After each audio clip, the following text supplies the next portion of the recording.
নমস্কাৰ, মোৰ নাম নৱনীতা চক্ৰৱৰ্তী। মই বাসৱ চক্ৰৱৰ্তীৰ ছোৱালী হয়। তেখেতে AIDC ছাৰ্ভিচ কৰিছিলে। ৰিটায়াৰমেণ্ট হোৱা মোটামুটি 20 বছৰমান হ'ল। তাৰপিছত তেওঁৰ লাইফটো মোটামুটি ঠিক ঠাক চলি আছিলে। লাষ্ট আপোনাৰ 3 years মানৰ পৰা তেখেতৰ অকণমান হাত ভৰিবোৰ কঁপা, অলপমান মানে মুড চুইং হৈ থকা, এইবিলাক বিভিন্ন ধৰণৰ অকণমান প্ৰব্লেম আমি পাইছিলোঁ। বাট আমি জানা নাছিলোঁ যে এইটো মানে পাৰ্কিনছনৰ এটা চিমটমছ হয়। তো এনেকৈ তেওঁ থাকিলে, তেওঁ তেনেকৈ নিজৰ কামবোৰ অলপ অলপ কৰি থাকে, বাট মানুহজন বহুত শ্ল' হৈ গৈছিলে। তাৰপিছত আজি মোটামুটি অলপ দিন আগত 3-4 মাহমান আগত তেওঁৰ হঠাৎ চিজাৰ এটাক আহিলে ৰাতি। চিৰিয়াছ অৱস্থাত তেওঁক আমি হস্পিটেললৈ নিব লগা হ'ল। তেখেতক ICUত আমি এডমিট কৰিলোঁ নেম কেয়াৰত। তাৰপিছত তাত অলপ দুদিনমান থকাৰ পিছত গোটেইখিনি ডায়েগনচিছ কৰাৰ পিছত গম পালোঁ যে তেখেতৰ পাৰ্কিনছনছ হৈছিলে। আৰু যেতিয়া তেওঁক আমি হস্পিটেলত নিছিলোঁ তেতিয়া তেওঁ উঠিব বহিব নোৱাৰে, কমপ্লিটলি কথাও ক'ব নোৱাৰে, কমপ্লিটলি মানুহজন ফ্ৰিজিং মুডত আহি গৈছিলে। তো আমি যথেষ্ট ভয়ো খাইছিলোঁ।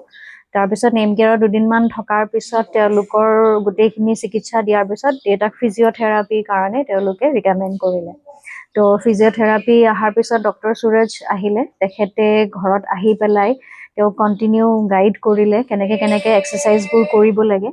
তো তেখেত অহাৰ 2-3টামান ছেশ্যনৰ পিছতে দেউতাই মানে এটলিষ্ট যিজন মানুহ উঠিব নোৱাৰিছিলে সেইজন মানুহে ধুনীয়াকৈ বিচনাত বহিলে, আহি এটলিষ্ট নিজৰ কামবোৰ অলপ অলপ কৰিব পৰা হ'ল। মানে 3টামান ছেশ্যন যোৱাৰ পিছতে আমি সেই বস্তুটো ইম্প্ৰুভমেণ্টটো পালোঁ।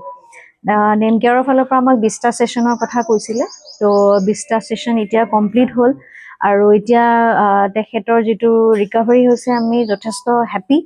আগতকৈ তেওঁ ৰেচপণ্ড কৰে, প্লাছ তেওঁ নিজৰ কামবোৰ নিজে কৰিব পাৰে। খোৱা লোৱাও ইনফেক্ট খাব পৰা নাছিলে নিজে। তো নিজে ভাত পানী খায়, চাহ খায়, নিজৰ মেডিচিন খাব পাৰে আৰু খোজকাঢ়া কাঢ়ি এইবোৰ কৰিব পাৰে। তো তেওঁৰ যিখিনি দৰকাৰী কাম সেইখিনি তেওঁ এতিয়া নিজে নিজে কৰিব পৰা হৈছে। তো আগতকৈ যথেষ্টখিনি ইম্প্ৰুভমেণ্ট পাইছোঁ আমি। চ' আমি সেইটো কাৰণে আমি মানে হেপ্পী হয়। আৰু থেংকছ দিব লাগিব ডক্টৰ সুৰজকো। তেখেতে আহি গোটেইখিনি তেওঁক ইমানখিনি ধুনীয়াকৈ তেওঁক ট্ৰিটমেণ্টখিনি দিছে বা গাইড কৰি দিছে, গাইডেঞ্চখিনি দিছে। তো আণ্ডাৰ হিজ গাইডেঞ্চ মানে তেখেতৰ খুব মানে ফাষ্ট এটা ৰিকভাৰী পাইছোঁ আমি। তো আমি ভাবাই নাছিলোঁ যে যিজন মানুহ উঠিব নোৱাৰে, বহিব নোৱাৰে, খাব নোৱাৰে মানে ভালকৈ, সেইজন মানুহে এতিয়া ধুনীয়াকৈ বহি নিজে খাই লৈ নিজে খোজ কাঢ়ি পেলাই ইনফেক্ট ৰাস্তালৈকেও যাব পৰা হৈছে। তো এইখিনি আমাৰ ক'ব লগা। থেংক ইউ ছ' মাছ। মোৰ নাম বাসৱ কুমাৰ চক্ৰৱৰ্তী। এই পাৰ্কিনছন বেমাৰটো মোৰ আজি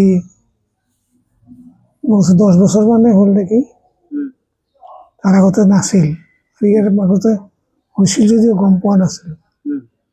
তাৰপিছত মানে এই হস্পিটেলাইজ হওঁতেহে গম পাইছোঁ যে এইটো কিবা এটা বেমাৰ হৈছে। এইটো বেমাৰৰ মই মোৰ আইডিয়াই নাছিল পাৰ্কিনছন বেমাৰৰ।